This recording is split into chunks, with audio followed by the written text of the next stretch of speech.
શહેરના ગૌરવપથ રોડ ખાતે આવેલા એક ઘરમાં સ્ટેટ મોનિટરિંગ સેલની ટીમે દરોડા પાડી દારૂનો જથ્થો, વાહનો અને રોકડ સહિત રૂપિયા 4 લાખનો મુદ્દામાલ કબજે કર્યો.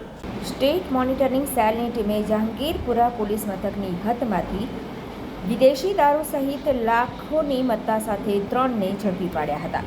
પોલીસ સૂત્રો પાસેથી મળતી માહિતી મુજબ સ્ટેટ મોનિટરિંગ સેલની ટીમે મળેલી બાતમીને આધારે ગૌરવપથ રોડ વનખલ કેનાલ પાસે એક ઘરમાં દરોડા પાડ્યા હતા અને સ્થળ પરથી રૂપિયા 41,400નો દારૂ, 3 મોબાઈલ, રોકડા 9,530 તથા એક વાહન મળી કુલ 4,73,430નો મુદ્દામાલ કબજે કરવામાં આવ્યો હતો અને 3 આરોપીઓ સુજલ કિશોરભાઈ રાઠોડ, સાગર જોગેન્દ્ર પ્રધાન અને સાજિદ સલીમ શેખની ધરપકડ કરી હતી.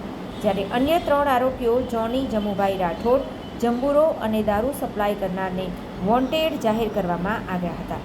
તમામ આરોપીઓ વિરુદ્ધ ગુનો નોંધી આગળની વધુ કાર્યવાહી હાથ ધરવામાં આવી હતી.